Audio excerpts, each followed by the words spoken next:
Investasi cuma 25.000 per hari ngasilin penghasilan pasif 50 juta per bulan dari dividen, yes lo nggak salah denger. Tapi lo butuh strategi aman dan konsisten, bukan skema kaya instan. Gue Pandeka, perencana keuangan profesional, alhamdulillah investasi gue ada beberapa miliar. Lo bakal gue tunjukin cara mudah yang kebenarannya bisa dicek di Google pakai HP kamu tapi jarang dibahas sama orang. Satu, apa itu dividen, strategi DRIP, 5 rekomendasi dividen ETF, dan tak jelas dari 25.000 jadi 50 juta per bulan. Siapin HP buat cek datanya dan 25.000 pertama lo buat menuju perjalanan finansial dan kebebasan lo sekarang. Yusika. Pertama, kita pahamin dulu apa sih sebenarnya investasi dividen dan gimana sih cara kerjanya. Bayangin lo beli saham suatu perusahaan dengan uang Rp25.000, artinya lo udah punya sebagian kecil banget dari perusahaan itu. Walaupun kecil, kalau lo beli saham, lo udah dikatakan pemilik dari perusahaan tersebut. Nah sekarang kalau perusahaan itu untung, mereka punya beberapa pilihan mau ngapain sama uang keuntungannya itu. Pertama, mereka bisa pakai lagi buat ngembangin bisnis yang mereka punya. Misalnya buka cabang baru, beli alat baru, bikin produk baru, dan lain-lainnya deh. Atau pilihan kedua, mereka bisa bagiin sebagian keuntungan itu ke para pemiliknya. Kalau perusahaannya perusahaan publik alias sahamnya bisa dibeli siapa aja di bursa saham, para pemiliknya itu ya para pemegang saham yang lo beli 25.000 tadi. Kalau perusahaan mutusin buat bagiin sebagian keuntungannya ke pemegang saham, itulah yang disebut dividen. Contohnya nih, misalnya si Budi. Sebagai pemegang saham, Budi dapat bagian keuntungan itu sesuai dengan jumlah saham yang dia punya. Semakin banyak sahamnya, semakin besar juga bagian yang bakal dia terima. Dividen bisa dibayarkan dalam bentuk uang tunai. Biasanya langsung ditransfer ke rekening atau dideposit ke aplikasi kamu. Tapi ada juga pilihan lain. Dividennya nggak diambil, tapi langsung dipakai lagi buat beli tambahan saham secara otomatis. Jadi uangnya diputar lagi biar kepemilikan saham lo makin nambah. Setiap perusahaan punya jadwal pembayaran dividen yang beda-beda. Tapi banyak perusahaan yang bayarnya tiap 3 bulan sekali. Lanjut ya, kalau nggak ngerti please tanya aja di kolom komen, insya Allah gue jawabin satu persatu. Lanjut. Oh ya, gue mau terima kasih sama XTB yang udah sponsorin video ini. Ini broker terbaik menurut InvestCuffs 2024, konferensi investasi tahunan terbesar di Eropa Tengah. Punya 1,7 juta investor aktif, sudah 20 tahun di pasar saham dunia, dan punya 5 juta lebih orang yang mendownload aplikasinya. Beda sama yang lain, komisinya 0%, dan kalau kalian mau dapat bonus saat daftar, kalian bisa pakai kode referral saya di kolom deskripsi ya. Di XTB, investasi ETF juga gratis biaya deposit penarikan, dan yes, XTB sudah terdaftar di OJK dan Bapeti, dan thanks buat XTB yang udah sponsoring video ini. Kita lanjut lagi. Nah, apa itu dividen yield? Sekarang kita masuk ke istilah berikutnya. Dividen yield. Kedengarannya mungkin ribet, tapi ini simple dan sederhana banget. Dividen yield itu cara buat ngukur seberapa besar penghasilan yang lo dapat dari dividen dibanding harga saham yang lo beli. Supaya gampang bayangannya gini deh. Lo keluarin uang buat beli sesuatu nih, terus lo mikir dari uang yang gue keluarin ini, tiap tahun baliknya berapa persen. Nah, angka persentase itulah yang disebut sama yield. Dividen yield tiap perusahaan bisa beda-beda. Dan bahkan di perusahaan yang sama pun, angkanya bisa naik turun di waktu ke waktu. Biasanya perusahaan yang udah besar dan stabil dan bisnisnya matang, lebih sering ngasih dividen yield yang lebih tinggi. Sementara perusahaan yang masih baru-baru dan fokusnya masih berkembang biasanya lebih banyak nyimpen keuntungannya buat dipakai ekspansi atau memperbesar bisnisnya lagi. Lo udah tahu nih sekarang ya dividen yield, tapi sekarang muncul pertanyaan penting. Cara hitungnya gimana sih? Nah itu yang bakal kita bahas di poin berikutnya. Nah cara hitung dividen yield sekarang kita bahas lebih detail nih ya. Nah sebenarnya sederhana banget. Lo ambil total dividen yang dibayarkan per tahun untuk satu lembar saham, lalu lo bagi dengan harga satu lembar sahamnya.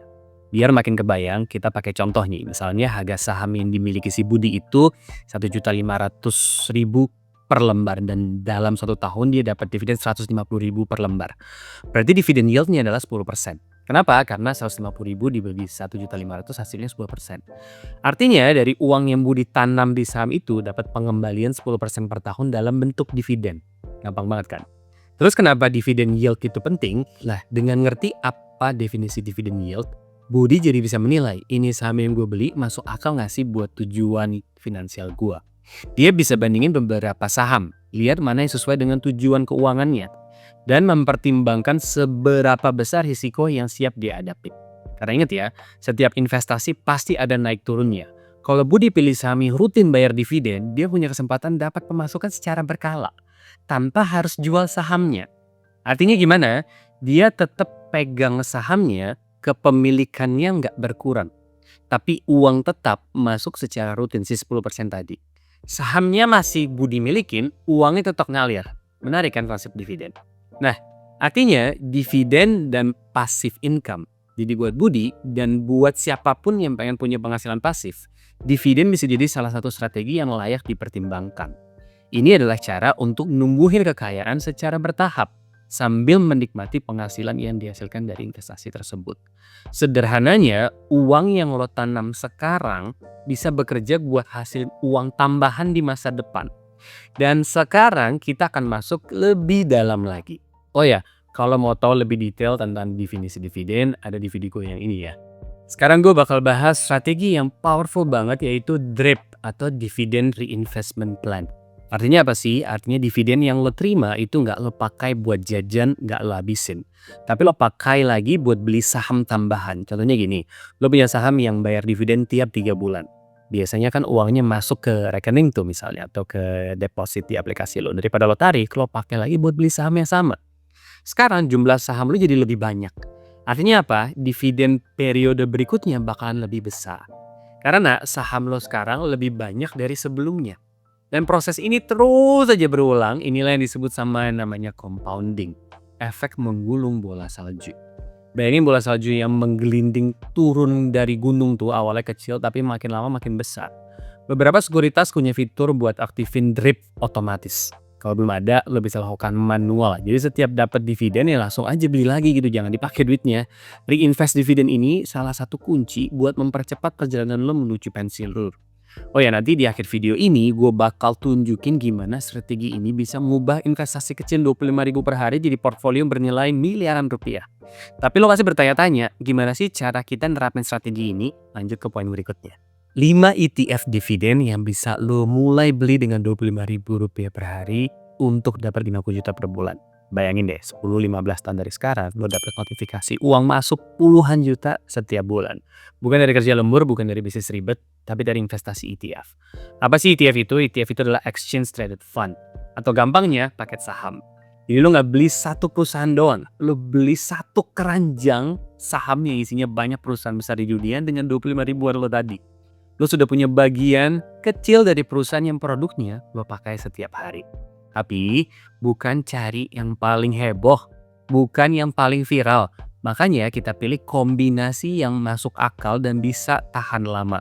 Ini komposisinya. 45% SCHD, 20% JEPQ, 15% Nobel, 10% VNQ, 10% NUDV. Tapi banyak dari lo yang bertanya-tanya dan masih asing sama istilah-istilah dari ETF yang gue sebutin tadi. Nah sekarang kita bedah satu persatu ya. Pertama SCHD, ini adalah paket saham perusahaan besar seperti Coca-Cola, PepsiCo, Cisco. Sekarang soal yieldnya. Yield itu artinya uang pasif yang lo dapat setiap tahun. Dari total uang yang lo tanam, yang tadi gue jelasin. Kalau yieldnya 3,5%, artinya kalau lo punya 100 juta, lo bisa dapat sekitar 3,5 juta per tahun. Nah SCHD yieldnya sekitar 3,5%. Tapi selain dividen, harganya juga bisa naik. Makanya ini ETF fondasi utama, paket saham fondasi utama. Nah ETF kedua, JEPQ. Isinya perusahaan teknologi besar seperti Microsoft, Apple, Nvidia, yieldnya sekitar 10%. Jadi sekali lagi nih, kalau misalnya lo punya investasi 100 juta, bisa dapat sekitar 10 juta per tahun. Tapi karena dia pakai strategi auctions, pertumbuhan harganya biasanya nggak sekencang Nasdaq biasa atau ETF QQQ yang udah gue jelasin di sini. Maka porsinya 20%-an. ETF ketiga, NOBL. Isinya perusahaan yang sudah naikkan dividen 25 tahun berturut-turut. Contohnya ini paket sahamnya isinya ada McDonald, ada Johnson & Johnson, ada Walmart, dan macam-macam. Yieldnya sekitar 2%. Kelihatannya kecil, tapi ini pakai perusahaan stabil. Makanya ini sabuk pengaman, fundamental. Oh ya, kalau teman-teman ada yang mau dibimbing secara privat one-on-one tentang perjalanan finansial teman-teman, entah itu bayar hutang, entah itu kebebasan finansial, silahkan hubungin admin di WhatsApp ya, di kolom deskripsi atau klik link di bawah di perkasapandeka.com supaya saya bisa bantu teman-teman secara private sesuai kondisi keuangan teman-teman masing-masing. Kita lanjut ya. ETF keempat, paket saham keempat adalah VNQ. Ini ETF property, isinya American Tower, Prologis, perusahaan Equinix, dan macam-macam. Yieldnya sekitar 3,8%. Kalau punya 100 juta, sekitar 3,8 juta tuh per tahun dividennya. Properti beda siklusnya dengan saham biasa, makanya bikin arus uang jadi lebih seimbang.